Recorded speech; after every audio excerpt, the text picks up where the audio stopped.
If you needed any more data to tell you the obvious, which is that anti-Semitism and anti-Jewish sentiment have exploded publicly under the Trump administration, we now have the data. Anti-Semitic incidents were at near historic high levels for a second year in a row in 2018, and actual assaults against Jews more than doubled. And there's actually a long history of anti-Jewish attacks being the most prevalent religious-based attacks in the United States. What I mean by that is that most assaults in the US are not over someone's religion.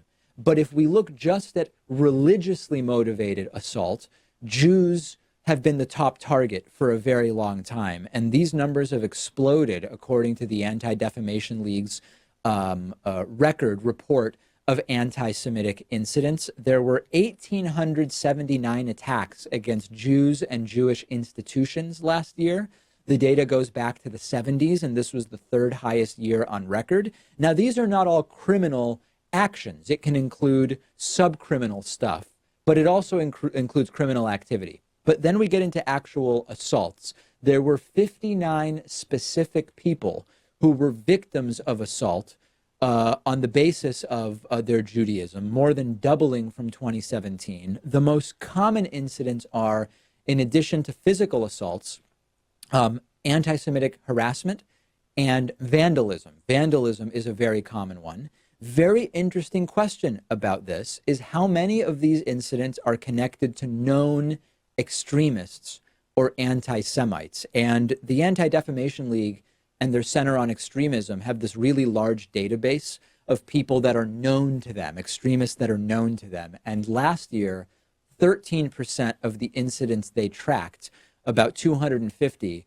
were carried out by specific individuals that are known to the ADL and the Center on Extremism, which is the highest dating back 15 years. And this is a really important piece because it tells us that people who are already on the radar of the Anti-Defamation League, and in many cases are also on the radar of law enforcement authorities, are feeling emboldened enough to go out there and carry out actions in the real world, even though they're already sort of being paid attention to and tracked by authorities and groups like the Anti-Defamation League. Sometimes we have seen anti-Semitic robocalls to people. We've seen anti-Semitic flyering campaigns where extremists will drive around areas they believe, sometimes accurately, sometimes not, areas they believe have higher Jewish populations, and they'll drop anti-Semitic propaganda all over the place. We do report on the show anti-Semitic incidents that we receive to the Anti-Defamation League and sometimes to the FBI. And from my conversations with the ADL, it is a near constant for many Jewish media people in the era of Trump. Ben Shapiro, a right-wing conservative who happens to be Jewish, a huge target of anti-Semitic harassment online. Look at our YouTube channel for 5 minutes. You'll see that that also applies here. And it would be nice to just hear some kind of strong statement from Trump. Anti-Semitic assaults and harassment are up. There is no place for it in the United States, period. I disavow fully anyone who's participating in it. And it's interesting that he's almost reluctant. Like, he gives these mealy-mouthed statements only after huge incidents, like a synagogue shooting, for example, two of which we've had in the last 6 months. And it's not surprising. It's a total lack of moral leadership from Trump. And again, it's not about, is Trump personally anti-Semitic? It's not about, well, how could Trump foment anti-Semitism? His daughter converted to Judaism, and one of his top advisors, Jared Kushner, is Jewish. It's not about that. Things are more nuanced. Things are more complicated than that. And you only have to go to what the white nationalists say. I interviewed white nationalist leader, prominent white nationalist Richard Spencer on the program a couple of years ago. And he said, it's not that I expect Trump to come out and say, out with the Jews.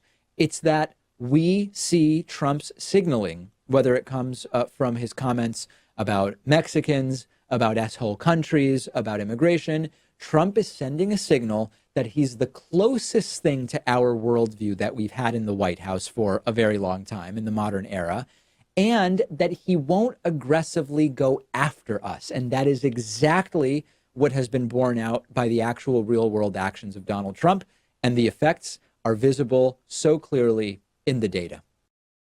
If you love learning new things, you probably want to check this out. The David Pakman Show today is sponsored by Skillshare, and we're giving you 2 entire months of free access to Skillshare when you click the link underneath this video. Skillshare is a vibrant online learning community offering more than 25,000 video classes on just about anything you can think of. Get better at playing an instrument.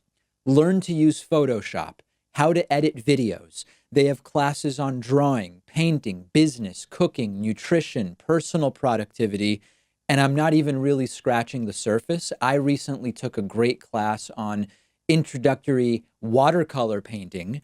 I'm still not good, but I am learning, and you can access the entire library of fun, easy to use online courses for free for 2 months by using the link underneath this video. 2 months of learning something that's totally new to you, something you want to get better at, something you already love, or you can get ahead in your career by learning new skills that will help you at your job. I've gotten a ton out of it.